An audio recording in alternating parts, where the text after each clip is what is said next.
ನಮಸ್ಕಾರ ಎಲ್ಲರಿಗೂ, welcome back to my vlogs. ಮನೆಯಲ್ಲೇ ಸುಲಭವಾಗಿ ಹೋಟೆಲ್ ಸ್ಟೈಲ್ ದೊನ್ನೆ ಬಿರಿಯಾನಿ ಮಾಡ್ಕೋಬಹುದು. ದೊನ್ನೆ ಬಿರಿಯಾನಿ ಮಾಡ್ಕೊಳ್ಳೋದಕ್ಕೆ ಮೊದಲು ನಾನಿಲ್ಲಿ ಅರ್ಧ ಕೆಜಿ ಅಷ್ಟು ಚಿಕನ್ ತಗೊಂಡಿದ್ದೆ. ಅದಕ್ಕೆ ಬೇಕಾಗುವಷ್ಟು ಮೊಸರು ಹಾಕೊಂಡು ನಾನು ಅದ್ರ ಜೊತೆಗೆ ಉಪ್ಪು, ಖಾರ, ಒಂದು ಸ್ವಲ್ಪ ಶುಂಠಿ ಬೆಳ್ಳುಳ್ಳಿ ಪೇಸ್ಟ್, ಒಂದು ಸ್ವಲ್ಪ ಗರಂ ಮಸಾಲ ಅಥವಾ ಬಿರಿಯಾನಿ ಮಸಾಲ ಪೌಡರ್ನ ಚಿಕನ್ಗೆ ಹಾಕಿ ಚಿಕನನ್ನು ನಾವು ಒಂದು ಹಾಫ್ ಆನ್ ಅವರ್ ಆದರೂ ಮ್ಯಾರಿನೇಟ್ ಮಾಡ್ಕೋಬಹುದು. ಟೈಮ್ ಇಲ್ಲ ಅಂದರೆ ಒಂದು 10-15 ನಿಮಿಷ ಆದರೂ ಮ್ಯಾರಿನೇಟ್ ಮಾಡಿಕೊಂಡು ಚಿಕನ್ ಬಿರಿಯಾನಿಗೆ ಹಾಕೋಬಹುದು. ಚಿಕನ್ ಬಿರಿಯಾನಿಗೆ ಈ ರೀತಿ ಚಿಕನ್ನ ಮ್ಯಾರಿನೇಟ್ ಮಾಡ್ಕೊಳ್ಳೋದ್ರಿಂದ ಉಪ್ಪು ಖಾರ ಚೆನ್ನಾಗಿ ಹಿಡಿಯುತ್ತೆ ಮತ್ತು ಚಿಕನ್ ಸಾಫ್ಟ್ ಆಗಿ ಜ್ಯೂಸಿ ಆಗಿರುತ್ತೆ, ಬೇಗನೂ ಸಹ ಬೇಯುತ್ತೆ. ಮೊಸರಲ್ಲಿ ಮ್ಯಾರಿನೇಟ್ ಮಾಡೋದಕ್ಕೆ ಇಷ್ಟ ಇಲ್ಲ ಅನ್ನೋರು ಮೊಸರನ್ನ ಸ್ಕಿಪ್ ಮಾಡಿ ಉಪ್ಪು, ಖಾರ, ಶುಂಠಿ ಬೆಳ್ಳುಳ್ಳಿ ಪೇಸ್ಟ್, ಒಂದು ಸ್ವಲ್ಪ ಗರಂ ಮಸಾಲ ಅಥವಾ ಬಿರಿಯಾನಿ ಮಸಾಲ ಹಾಕಿ ಮ್ಯಾರಿನೇಟ್ ಮಾಡಿ ಇಟ್ಕೋಬಹುದು. ಬಿರಿಯಾನಿಗೆ ಮಸಾಲೆ ಪದಾರ್ಥಗಳನ್ನ ಹುರ್ಕೋತಾ ಇದ್ದೀನಿ. ನಾನಿಲ್ಲಿ ಪಾತ್ರೆ ಇಟ್ಕೊಂಡು ಅದಕ್ಕೆ 1 ಸ್ಪೂನ್ ಅಷ್ಟು ಎಣ್ಣೆ ಹಾಕೊಂಡು ಚಿಕ್ಕದು 1 ಈರುಳ್ಳಿನ ಹುರ್ಕೊಳ್ಳೋದಕ್ಕೆ ಹಾಕೋತಾ ಇದ್ದೀನಿ. ಮತ್ತೆ 1 ಇಡಿಯಷ್ಟು ಬೆಳ್ಳುಳ್ಳಿ ಹಾಕೋತಾ ಇದ್ದೀನಿ.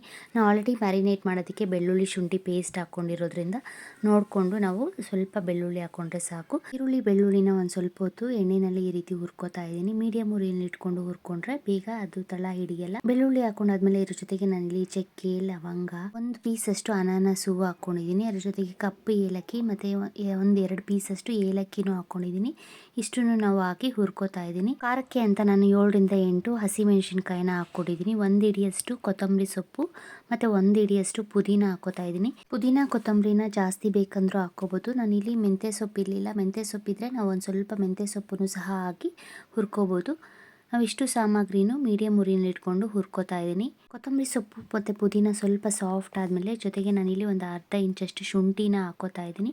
ಶುಂಠಿ ಹಾಕ್ಕೊಂಡು ಲಾಸ್ಟಲ್ಲಿ ನಾನು ಒಂದು ಸ್ವಲ್ಪ ಗೋಡಂಬಿ ಹಾಕೋತಾ ಇದ್ದೀನಿ. ಗೋಡಂಬಿ ಹಾಕಿ ಮಿಕ್ಸ್ ಮಾಡಿಕೊಂಡು ನಾನಿಲ್ಲಿ ಸ್ಟವ್ ಆಫ್ ಮಾಡ್ಕೋತಾ ಇದ್ದೀನಿ. ಹುರಿದಿಟ್ಕೊಂಡಿರೋ ಸಾಮಗ್ರಿ ಎಲ್ಲ ತಣ್ಣಕ್ಕಾಗಿ ನಾನು ಅದನ್ನು ಮಿಕ್ಸಿ ಜಾರ್ಗೆ ಹಾಕ್ಕೊಂಡು ನುಣ್ಣಕ್ಕೆ ಪೇಸ್ಟ್ ಮಾಡ್ಕೋತಾ ಇದ್ದೀನಿ. ಬಿರಿಯಾನಿಗೆ ನಾನು ರೈಸ್ನ ನೆನೆಸಿಟ್ಕೋತಾ ಇದ್ದೀನಿ. ನಾನು ಇಲ್ಲಿ 2 ಲೋಟ ಅಷ್ಟು ಬಾಸ್ಮತಿ ರೈಸ್ ತೊಗೊಂಡಿದ್ದೆ. ರೈಸನ್ನು ಒಂದು 2 ಸರಿ ವಾಶ್ ಮಾಡಿಕೊಂಡು ಒಂದು ಸ್ವಲ್ಪ ನೀರು ಹಾಕಿ ಇದನ್ನು ಒಂದು 5-10 ನಿಮಿಷ ಬಾಸ್ಮತಿ ಅಕ್ಕಿನ ನೆನೆಸಿಟ್ಕೊಳ್ತಾ ಇದ್ದೀನಿ. ನಾವು ಬಾಸ್ಮತಿ ಅಕ್ಕಿ ಆದರೂ ಬಳಸ್ಬೋದು, ನಾರ್ಮಲ್ ಸೋನಾ ಮಸೂರಿ ಅಕ್ಕಿನಲ್ಲಾದರೂ ಮಾಡ್ಕೋಬೋದು.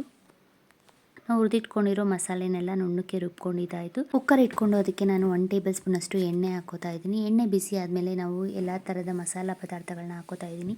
ಚಕ್ಕೆ, ಲವಂಗ, ಪಲಾವ್ ಎಲೆ, ಮರಾಠಿ ಮೊಗ್ಗು, ಅನಾನಸ್ ಹೂವು, ಕಪ್ಪು ಏಲಕ್ಕಿ, ಒಂದು ಸ್ವಲ್ಪ ಸೋಂಪು ಹಾಕೋತಾ ಇದ್ದೀನಿ. ನಾವು ಸೋಂಪಿಲ್ಲ ಅಂದರೆ ಜೀರಿಗೆನೂ ಸಹ ಹಾಕೋಬೋದು. ಪದಾರ್ಥಗಳನ್ನ ಒಂದು ಸ್ವಲ್ಪ ಹೊತ್ತು ಎಣ್ಣೆಯಲ್ಲಿ ಹುರ್ಕೊಂಡಾದ್ಮೇಲೆ ನಾವು ಕಟ್ ಮಾಡಿ ಇಟ್ಕೊಂಡಿರೋ ಈರುಳ್ಳಿ ಹಾಕಿ ಈರುಳ್ಳಿ ಲೈಟ್ ಬ್ರೌನ್ ಕಲರ್ ಆಗೋವರೆಗೂ ಹುರ್ಕೋಬೇಕು. ಈರುಳ್ಳಿ ಒಂದು ಸ್ವಲ್ಪ ಡಾರ್ಕ್ ಬ್ರೌನ್ ಆದರೂ ಪರವಾಗಿಲ್ಲ, ಟೇಸ್ಟು ಚೆನ್ನಾಗೇ ಇರುತ್ತೆ. ನಾನು ಈರುಳ್ಳಿನ ಫ್ರೈ ಮಾಡ್ಕೊಂಡಾದ್ಮೇಲೆ ನಾವು ಮ್ಯಾರಿನೇಟ್ ಮಾಡಿ ಇಟ್ಕೊಂಡಿದ್ವಲ್ಲ ಚಿಕನನ್ನು ಹಾಕೋತಾ ಇದ್ದೀನಿ. ಚಿಕನನ್ನು ಹಾಕ್ಕೊಂಡು ಒಂದು ಸ್ವಲ್ಪ ಹೊತ್ತು ನಾವು ಒಂದು 5 ನಿಮಿಷ ಇಲ್ಲಿ ಚಿಕನನ್ನು ಬೇಯಿಸ್ಕೊತಾ ಇದ್ದೀನಿ.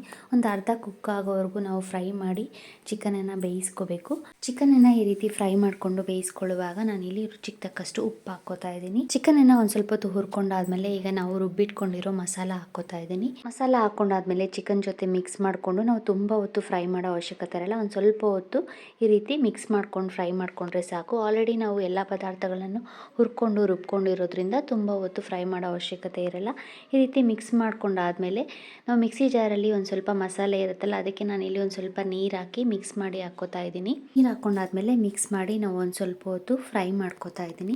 ಫ್ರೈ ಮಾಡ್ಕೊಂಡಾದ್ಮೇಲೆ ನಾವು ನೆನೆಸಿಟ್ಕೊಂಡಿದ್ವಲ್ಲ ಬಾಸ್ಮತಿ ಅಕ್ಕಿನ ಹಾಕೋತಾ ಇದ್ದೀನಿ. ಅಕ್ಕಿನ ಹಾಕೊಂಡಾದ್ಮೇಲೆ ಚಿಕನ್ ಜೊತೆ ಮಿಕ್ಸ್ ಮಾಡಿಕೊಂಡು ನಾನಿಲ್ಲಿ 2 ಲೋಟ ಅಕ್ಕಿಗೆ 4 ಲೋಟ ಅಷ್ಟು ನೀರು ಹಾಕೋತಾ ಇದ್ದೀನಿ. ಕೆಲವೊಂದು ಅಕ್ಕಿ ತುಂಬ ಮೆತ್ತಕ್ಕಾಗೋದ್ರಿಂದ ಸ್ವಲ್ಪ ಕಮ್ಮಿ ಹಾಕ್ಕೊಂಡ್ರೂ ಪರವಾಗಿಲ್ಲ. ನಾವು 2 ಲೋಟ ಅಕ್ಕಿಗೆ 4 ಲೋಟ ನೀರು ಹಾಕೊಳ್ಳೋ ಬದಲು 3.5 ಲೋಟ ನೀರು ಹಾಕ್ಕೊಂಡ್ರೆ ಸ್ವಲ್ಪ ಅನ್ನ ಉದ್ರುದ್ರಾಗುತ್ತೆ. ಕೆಲವೊಂದು ಅಕ್ಕಿಗೆ ಒಂದು ಸ್ವಲ್ಪ ನೀರು ಜಾಸ್ತಿ ಆದ್ರೂ ಸಹ ಅನ್ನ ತುಂಬ ಮೆತ್ತಕ್ಕಾಗ್ಬಿಡುತ್ತೆ. ಅದಕ್ಕೆ ನೋಡಿಕೊಂಡು ನಾವು ನೀರು ಹಾಕ್ಕೋಬೇಕು. ಸ್ಟಾರ್ಟಿಂಗಲ್ಲಿ ನಾನು ಚಿಕನ್ ಬೇಯುವಾಗ ಉಪ್ಪು ಹಾಕಿರೋದ್ರಿಂದ ಈಗ ಟೇಸ್ಟ್ ನೋಡಿ ಲಾಸ್ಟಲ್ಲಿ ಬೇಕು ಅಂದರೆ ಒಂದು ಸ್ವಲ್ಪ ಉಪ್ಪು ಹಾಕ್ಕೋತಾ ಇದ್ದೀನಿ. ಉಪ್ಪು ಹಾಕಿ ಮಿಕ್ಸ್ ಮಾಡಿಕೊಂಡು ಒಂದು ಸ್ವಲ್ಪ ಕಸೂರಿ ಮೇಥಿನ ಹಾಕೋತಾ ಇದ್ದೀನಿ. ಕಸೂರಿ ಮೇಥಿನ ತೊಗೊಂಡು ಈ ರೀತಿ ಪೌಡ್ರ್ ಮಾಡಿ ನಾವು ಉದುರಿಸ್ಕೊಂಡು ಮಿಕ್ಸ್ ಮಾಡಿಕೊಂಡು ಬೇಕು ಅಂದರೆ ಲಾಸ್ಟಲ್ಲಿ ನಾವು ಗರಂ ಮಸಾಲ ಪೌಡರ್ ಅಥವಾ ಬಿರಿಯಾನಿ ಪೌಡರ್ನ ಹಾಕ್ಕೋಬೋದು. ಅದು ಆಪ್ಷನಲ್ಲು. ನಾವು ಆಲ್ರೆಡಿ ಮ್ಯಾರಿನೇಟ್ ಮಾಡುವಾಗ ಹಾಕಿಕೊಂಡಿರೋದ್ರಿಂದ ನಾನು ಇಲ್ಲಿ ಯಾವುದೇ ರೀತಿ ಪೌಡರ್ನ ಹಾಕೋತಾ ಇಲ್ಲ. ಒಂದು ಕುದಿ ಬಂದಮೇಲೆ ನಾನು ಇದಕ್ಕೆ ಒಂದು ಸ್ವಲ್ಪ ಲೆಮನ್ ಜ್ಯೂಸನ್ನ ಹಾಕ್ಕೊಂಡು ಕುಕ್ಕರ್ ಮುಚ್ಚಳ ಹಾಕಿ 1 ವಿಷಿಲ್ ಕೂಗಿಸ್ಕೊತಾ ಇದ್ದೀನಿ. 1 ವಿಷಿಲ್ ಕೂಗಿಸ್ಕೊಂಡ್ರೆ ಸಾಕು. ಆಲ್ರೆಡಿ ಒಂದು ಕುದಿ ಬಂದಿರೋದ್ರಿಂದ ಅಕ್ಕಿ ಅರ್ಧ ಬೆಂದಿರುತ್ತೆ. ತುಂಬ ರುಚಿಯಾದ ಚಿಕನ್ ಬಿರಿಯಾನಿ ರೆಡಿಯಾಗಿದೆ. 1 ವಿಷಿಲ್ ಕೂಗಾದ್ಮೇಲೆ ನೋಡಿ ಅನ್ನ ರೆಡಿಯಾಗಿದೆ. ನಿಂಬೆಹಣ್ಣು ರಸನ ಕುಕ್ಕರ್ ಮುಚ್ಚಳ ಹಾಕೋಕ್ಕೆ ಮುಂಚೆನೇ ಹಾಕಿ ಮಿಕ್ಸ್ ಮಾಡಿ ಹಾಕಿದೆ. ನಾವು ಬೇಕು ಅಂದರೆ ಲಾಸ್ಟಲ್ಲಿ ರೈಸ್ ರೆಡಿ ಆದಮೇಲೂ ಸಹ ನಿಂಬೆಹಣ್ಣಿನ ರಸನ ಮಿಕ್ಸ್ ಮಾಡ್ಕೋಬೋದು. ಚಿಕನ್ ದೊನ್ನೆ ಬಿರಿಯಾನಿ ರೆಡಿ ಆಗಿದೆ, ಸರ್ವ್ ಮಾಡ್ಕೋಬೋದು. ನನ್ನ ಮಗಳು ದೊನ್ನೆ ಬಿರಿಯಾನಿ ಆಗಿರೋದ್ರಿಂದ ದೊನ್ನೆನಲ್ಲೇ ಹಾಕೊಡು ಅಂತ ಇದ್ಲು.